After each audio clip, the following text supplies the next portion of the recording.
Привет, с вами Вилском. Достаточно много шума наделал тот факт, что Apple в iPhone 7 решила отказаться от 3,5 мм разъема. Положили переходник, AirPods с Lightning в комплекте, но тем не менее народ переживает, как же так компания отказалась от 40-летнего разъема аналогового, что же делать дальше? И вы знаете, я нашел интервью Стива Джобса 2010 года, где он рассказывает, почему в iPad нет флеш. И если эту тему интерполировать на сегодняшнюю ситуацию, получается достаточно забавно. Давайте же посмотрим это самое интервью. Fair or the best thing for consumers who buy, say, an iPad or an iPhone to just be abrupt? In other words, if we're in a transition where there are better things in Flash, why be abrupt and cut off consumers? Sure. Well, two things. Number one, I'll come back in a minute to what really happened there, because what you said isn't exactly chronologically correct. But Apple is a company that doesn't have the most resources of everybody in the world. And the way we've succeeded is by choosing what horses to ride really carefully, technically. We try to look for these technical vectors that have a future and that are headed up. And, you know, technology, different pieces of technology kind of go in cycles. They have their springs and summers and autumns, and then they go to the graveyard of technology. And so we try to pick things that are in their springs. And if you choose wisely, you can save yourself an enormous amount of work versus trying to do everything. And you can really put energy into making those new emerging technologies be great on your platform, rather than just okay because you're spreading yourself too thin.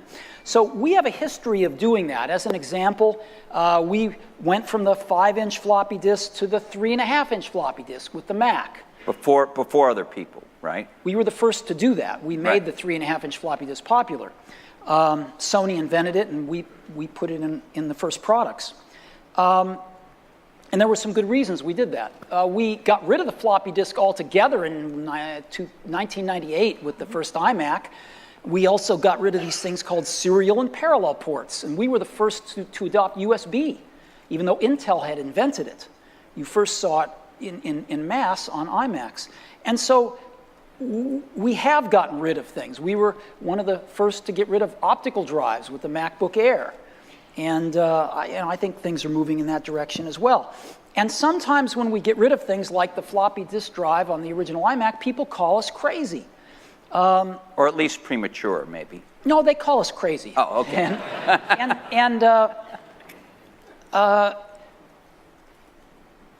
But sometimes you just have to pick the things that look like they're going to be the right horses to ride going forward.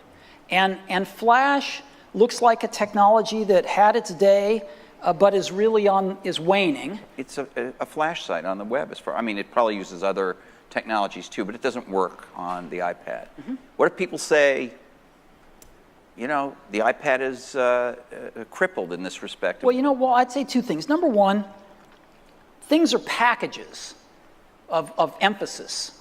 Some things are emphasized in a product, some things are not done as well in a product, some things are chosen not to be done at all in a product. And so different people make different choices.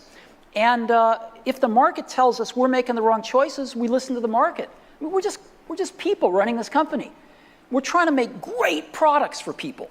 And so we have at least the courage of our convictions to say, we don't think this is part of what makes a great product. We're going to leave it out. Some people are going to not like that. They're going to call us names. It's not going to be in certain companies' vested interests that we do that, but we're going to take the heat because we want to make the best product in the world for customers. And we're going to instead focus our energy on these technologies, which we think are in their ascendancy and we think are going to be the right technologies for customers. And you know what?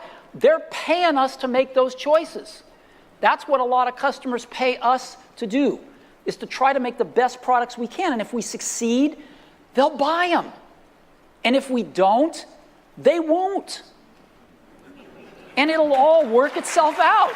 Конечно, можно найти несколько уровней объяснения и сказать, что компания просто зарабатывает деньги, но, как мне кажется, это звучало убедительно и заставляет задуматься, что самое важное. А с вами был Вилсаком, подписывайтесь на канал, вступайте в мою группу ВКонтакте, подписывайтесь на мой Твиттер и пользуйтесь беспроводными наушниками. Пока.